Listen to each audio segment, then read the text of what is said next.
और जो अहीर रेजिमेंट के बारे में मैं बता दूं आपको, सोशल मीडिया पे देख लेना आप।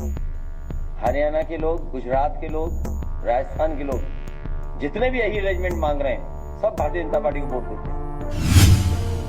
उस गांव में पहले भी ये यादवी कथा करके गए हैं, आप पता करवा लेना आप।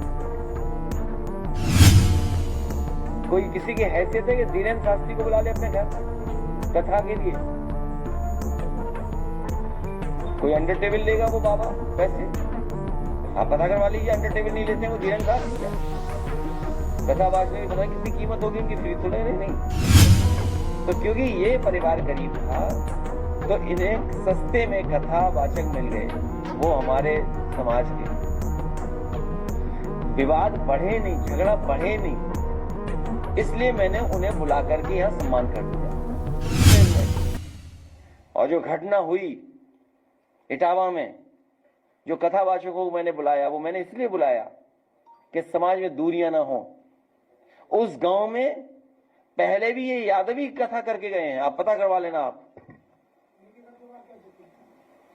उन गांव वालों को सब पता है कि ये यादवी है कथावाचक, क्योंकि जिस परिवार को कथा करानी थी उन पे इतना संसाधन पैसा नहीं था कि लाखों रुपए वाले कथावाचक बुला लें, क्योंकि कई कथावाचक हैं जो 50 लाख रुपए लेते हैं।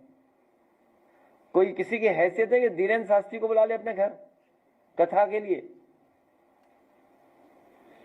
कोई अंडर टेबल लेगा वो बाबा पैसे? आप पता करवा लीजिए, अंडर टेबल नहीं लेते हैं वो धीरेन्द्र शास्त्री क्या? कथावाच ने भी पता कितनी कीमत होगी उनकी, फ्री थोड़े नहीं। तो ये यादव लोग कथा कहते, तो कथा तो हर समाज के लोग कह रहे हैं।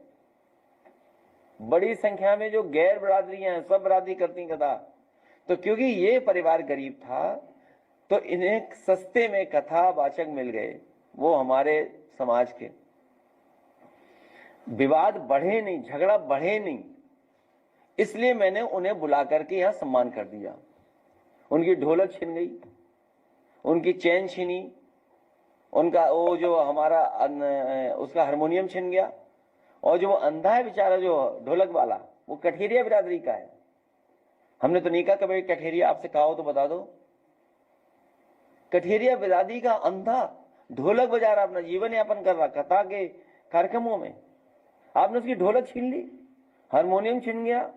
रात में उसे चैन से वो पैसे दे 30,000 जो वापस करने थे, वो अपने ड्राइवर से मंगाए पैसे। सब गांव वाले जानते थे, लेकिन वहां पर सच बोलने वाला कोई नहीं है, क्योंकि वहां पर एक बीजेपी और जिस पर ये डब्बे ट्रेन चल रहे हैं वो विचारधारा के लोग, पटरी वाले लोग पहुंच गए वहां। इसीलिए उन्होंने अपने जो पीछे रखते हैं कुछ लोगों को, उनको भी आगे कर दिया। झगड़ा ना बढ़े इसलिए मैंने उन्हें बुला लिया था यहां पर। और पूरे गांव को पता था कि ये किस जाति बिरादरी के ये लोग हैं जो कथा कहने आए हैं, क्योंकि यादव कथावाचक उस गांव में पहले भी कथा कह चुके हैं, कोई नए नहीं है। और जो फैलाई बीमारी जिसमें हमारे निर्दोष फंस रहे हैं कई लोग, सोशल मीडिया क्यों नहीं लिखेंगे लोग? सीओ स्वागत में गए, समाजवादियों का स्वागत हो सकता है? बताओ आप खुद सोचिए। पुलिस स्वागत में गई हो, सम्मान से विदा कर दिया हो किसी को। ये सब प्लांटेड लोग हैं। और जो अहीर रेजिमेंट के बारे में मैं बता दूं आपको, सोशल मीडिया पे देख लेना आप। हरियाणा के लोग, गुजरात के लोग, राजस्थान के लोग जितने भी अहीर रेजिमेंट मांग रहे हैं सब भारतीय जनता पार्टी को वोट देते हैं। सब के सब भारतीय जनता पार्टी को वोट देते हैं। और जिस समय मैंने अपने मैनिफेस्टो में अहीर रेजिमेंट लिखा था और गुजरात रेजिमेंट बनाने के लिए लिखा था, सबसे ज्यादा विरोध तो बीजेपी कर रही थी कि गुजरात रेजिमेंट का नाम क्यों लिख दिया। आप हमारा मैनिफेस्टो मंगाइए 2019 का, उसमें बाकायदा मैंने लिखा था कि समाजवादी सरकार बनेगी तो हम अहीर रेजिमेंट और गुजरात रेजिमेंट जरूर बनाएंगे।